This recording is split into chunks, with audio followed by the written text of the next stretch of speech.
Crash Course Period 6. Alfredo Elsie.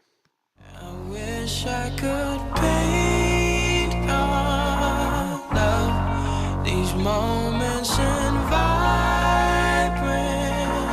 hue I play. Welcome to Crash Course, United States History, AP, either American History, APUSH, what have you. I'm sure this will help. We will be discussing today time period 6 of the APUSH curriculum. Now, if you have a general knowledge, it can benefit you. There's no way it can not benefit you to learn more about history. History is amazing. History is an amazing subject which I love and have a huge passion for, tied with business, honestly. Time period 6, starting with 1865. That's the year it starts with. This is because of the end of the Civil War. Major time period in our history of America is the end of the Civil War. We come together as a new nation, and it ends in 1898 with the Spanish-American War, also known as U.S. imperialism, Teddy, big stick diplomacy, all that jazz. Okay, so end of Civil War.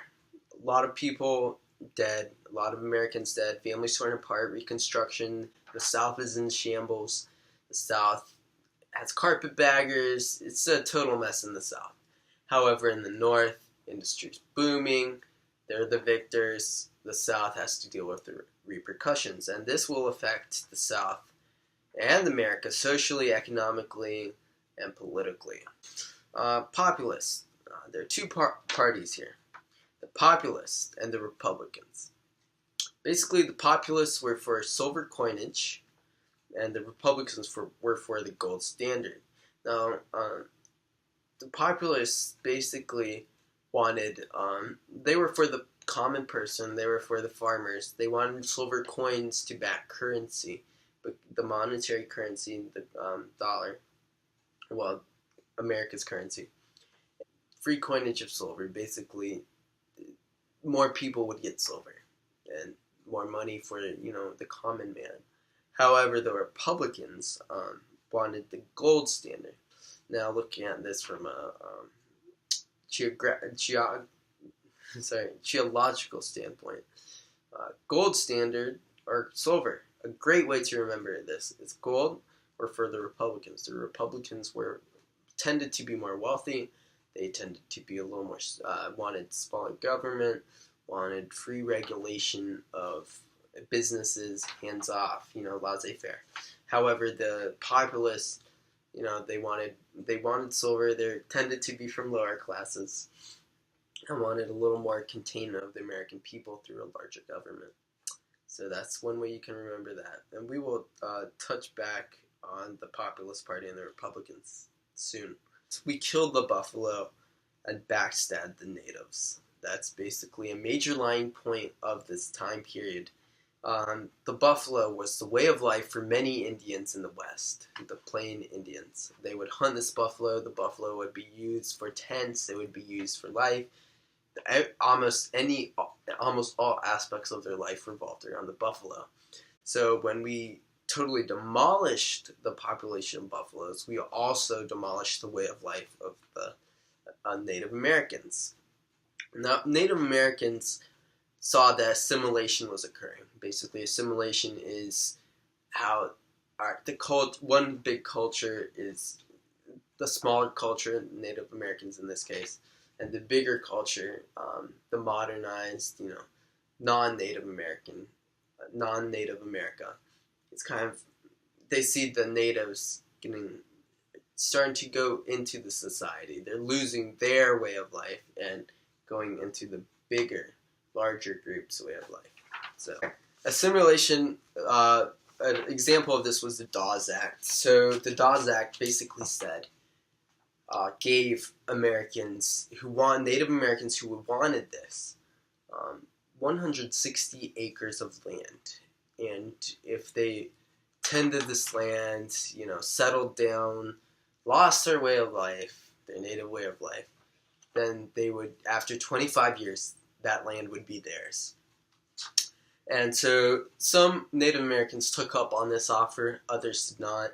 A way of resistance of this was the ghost dance. The ghost dance was a way for Native Americans to not. The ghost dance was a way for Native Americans to fight this encouragement of assimilation, and so that was the ghost act, the ghost dance. That's one way Americans fought back. Okay, let's see. Knights of Labor, Terence Powderly. So the Knights of Labor was an organization which helped immigrants they wanted higher wages, and they did this by protesting, holding boycotts, all sorts of ways. And so labor unions were a huge thing in this time period, and there are many other labor unions. Some of them, the Haymarkets. You need to know Haymarket because this is what ended up becoming the downfall of the Knights of Labor at the time. And it was a huge organization. After the Haymarkets riot, it tanked. It totally tanked. Okay, the New South industrialization. So the South was totally demolished after the Civil War. However, they came back. New South had industrialized. Textiles was a huge thing. Cotton was still, textiles and cotton hand in hand. Mills were another huge thing. And so they based themselves around agriculture yet again. However, they had greater technology to do this at the time. Okay, farmers challenged the corporations and railroads. So at this time, the Gilded Age, penned by Mark Twain in a book, hence the Gilded, and that was used to describe this era of political corruption, high business, high business. And so at this time, three big people: Morgan, J.P. Morgan, Rockefeller, and Carnegie. Carnegie owned steel, Rockefeller owned oil, and Morgan owned bank interest. He basically had a lot of equity in companies in America at this time. And what Carnegie, all of them had were monopolies. And monopolies, they totally controlled their industry, their sector of the industry, and they would buy up smaller companies which wanted to compete. So they owned the whole scheme of things, which was very unfair. Okay, farmers challenge it because at this time there's a huge wealth gap. There's the extremely rich and the very poor, and there's not very much middle ground here. So the farmers get mad. They challenge the big organizations, the corporations or railroads. Vanderbilt, that's another one. Vanderbilt owns a ton of railroads. He actually started his business off by having a very small ferry business, I believe around New York. I may be wrong, but I believe that's true. But hence he controlled a ton of railroads. Vanderbilt University is named after him. Okay, the Populist Party, Farmers Party, also known as the Farmers Party, led by William Jennings Bryan. Here we go, back to the Populist Party. Free silver. He still wanted free silver, and it was led by William Jennings Bryan. He would be a long-term player in immigration from Eastern Europe and Asia. A lot of Asians came to mainly California, to the West, and look for jobs. And Eastern Europe immigrants came over to look for jobs as well. America was this huge land of opportunity, the American dream, hoisted up by magnates such as Carnegie, Rockefeller, and Vanderbilt, and Morgan. Everyone wanted this, so hence they came over in hopes for replicating this. Okay, the social gospel, fixing cities. cities were a total sham.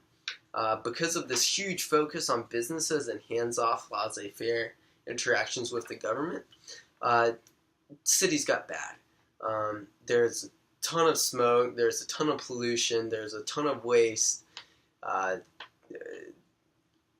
there's terrible housing. That's right, tenement housing used to house many factory workers. Terrible living conditions, just terrible. Social gospel was used to try and swing that around, to try and cleanse cities, to try and increase sanitation in these terribly polluted cities. Okay, political machines like Boss Tweed. Basically, these corrupt rings would go to immigrants. Immigrants at this time came here very poor. They needed food, they needed clothing, and people like Boss Tweed would go to them and say, we'll give you this, we'll give you food, we'll give you clothing. And they wanted one thing in return, and that was a vote. And so by doing this, they got the votes they needed to be put in power, to elect their friends in power, and thus they could run a corrupt scheme. An example of this would be using public funding. However, there's only a small percentage that these politicians, of monetary taxes used for these actual projects. Jane Addams' Hull House. Jane Addams was a great speaker towards the improvement of these housing for factory workers, and the Hull House was her way of taking a stand towards the social gospel. And then we come to the end with Plessy versus Ferguson. Legalized segregation, sadly, in the South, as well as legalized segregation. And then that ends time period 6. And then we jump into Teddy Roosevelt. However, that's in time period 7, which we'll discuss at another time. So, social gospel. The monopoly leaders, Carnegie, Vanderbilt, Rockefeller, and Morgan. It was Carnegie who believed the most in this, was to give back, Rockefeller as well, to give back to society through buildings, colleges, libraries for the public's use. And this was their way of saying, why die with all this money when we could use it to live on our legacy, to make our legacy as great as it can be. Hence Carnegie Mellon University in Chicago and Vanderbilt University in Memphis, Tennessee. So thank you for watching this episode of Crash Course AP US History, and I hope you do well on your exam, and just remember to not overstress about it, and to pay attention in class.